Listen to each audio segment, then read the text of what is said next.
Echoes of Agony, the Spanish Inquisition's instruments of fear. Welcome, brave souls, to Tales Labyrinth. Tonight, we unseal the darkest annals of history to bring you a story that will chill you to your very core. Prepare for Echoes of Agony, the Spanish Inquisition's instruments of fear. If you appreciate tales from the darkest corners of the past, be sure to like this video and subscribe to our channel. Now, gather your courage, for you are about to witness a tale of medieval terror and darkness that will haunt your thoughts long after the screen goes black. Segment 1. The Heretic's Cage. This punishment was a spectacle of slow, agonizing despair. The accused was forced into a cramped iron cage, shaped crudely like a human body and left entirely exposed. Suspended from castle walls or city gallows, the victim became a public exhibition. They endured scorching sun, freezing rain, and the unending scorn of the gathered crowds below. Birds and other vermin would feast upon their flesh while they were still alive. Their slow, agonizing decay was a brutal warning to all who watched this horrific display. The psychological torment was as severe as the physical pain, isolation mixed with public humiliation, driving the condemned to the very brink of absolute madness before death finally came. Their bones would often be left inside the cage for years. These skeletal remains served as a permanent, rattling monument to the absolute authority and terrible power of the Inquisition. The cage symbolized a complete loss of humanity. The person within was no longer seen as human, but as a grotesque object of warning, their suffering a public service. Inside that iron prison, hope withered and died. The world became a blur of leering faces and endless pain, a slow descent into a very personal, inescapable hell. Segment 2. Whispers in the Water. This method, often called the water cure, was a terrifying simulation of drowning. It was a purely psychological assault designed to break the victim's will with relentless, suffocating terror. Bound tightly to a wooden rack or a slanted board, the victim's head was held lower than their feet.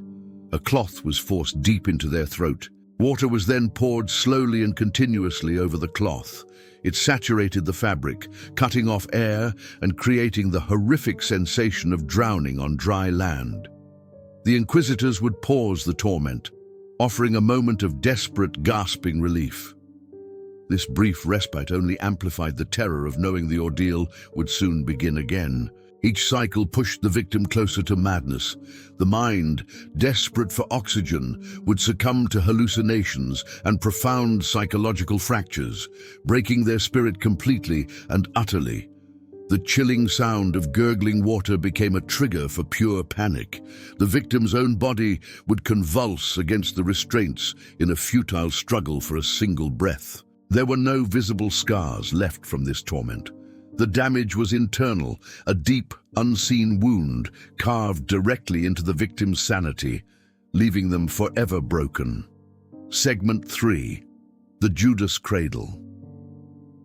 This device was a masterwork of cruel, calculated pain. Its design was deceptively simple, a pyramid-shaped seat perched atop a tall wooden tripod, promising only pure agony. The victim was stripped and suspended by ropes above the sharp point. Their own body weight became the instrument of their torture, a slow, unbearable and crushing pressure. Slowly, they were lowered onto the pyramid. The point was designed to impale the victim with agonizing precision, stretching and tearing delicate tissues over an excruciatingly long period. Inquisitors could control the pressure with chilling accuracy. They could raise and lower the victim, varying the intensity to prolong the suffering and prevent a quick, merciful death. The pain was immense, an unholy fusion of impalement and crushing weight. It was a torment designed to last for hours or even days until the victim confessed. This method was also horrifically unhygienic. The device was rarely cleaned between uses, leading to gruesome infections for anyone unfortunate enough to survive the initial terrible ordeal. The Judas Cradle was the epitome of psychological warfare. The mere sight of the sharp, waiting pyramid was often enough to shatter a prisoner's resolve before it was used. Segment 4. Strappado's Embrace. The strappado was a method of brutal dislocation, a symphony of tearing ligaments and shattered joints. The victim's hands were bound tightly behind their back, with the rope slung over a high beam or pulley system. They were then hoisted slowly into the air, their full body weight hanging from their twisted, backward-facing arms. The initial strain was agonizing, a prelude to the true horror that was about to unfold for them. With a sudden, sickening jolt, the rope was released, letting the victim drop several feet before being caught abruptly. The force violently dislocated both shoulders, often with a horrifyingly audible series of pops and cracks. The resulting pain was a white-hot, blinding wave of pure agony that could render the victim unconscious. Inquisitors would sometimes attach extra weights to the feet, increasing the damage and ensuring a more severe dislocation. This process could be repeated multiple times, each drop compounding the injury and shattering the victim's body further. The arms, now useless, would hang limp as the interrogator demanded a confession from the broken individual. Survival meant a lifetime of crippling pain and disability. The damage to the shoulder joints was often permanent, leaving the victim unable to use their arms, a constant physical reminder of their horrific ordeal. The echoes of their screams would fill the stone chamber, a terrifying testament to the calculated cruelty of the device. It was a method designed to inflict maximum pain while leaving the victim alive to suffer. Segment 5. The Iron Maiden's Kiss. This legendary device was the embodiment of claustrophobic terror. A tall iron cabinet, often carved to resemble a human figure, it promised a slow and lonely final embrace.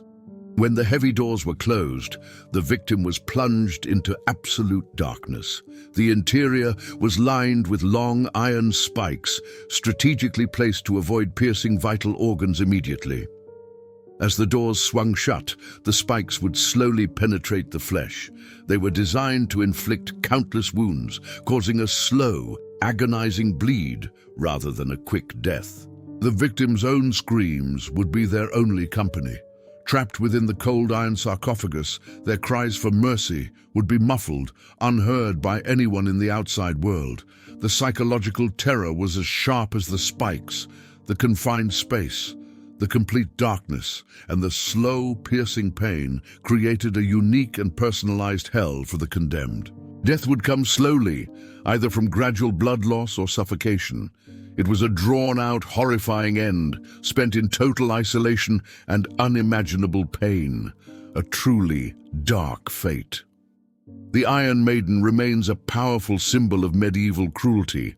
It represents the fusion of physical torture with the terrifying psychological horror of being buried alive in cold iron. The instruments of the Inquisition were more than just tools of torture. They were symbols of an age gripped by fear and darkness.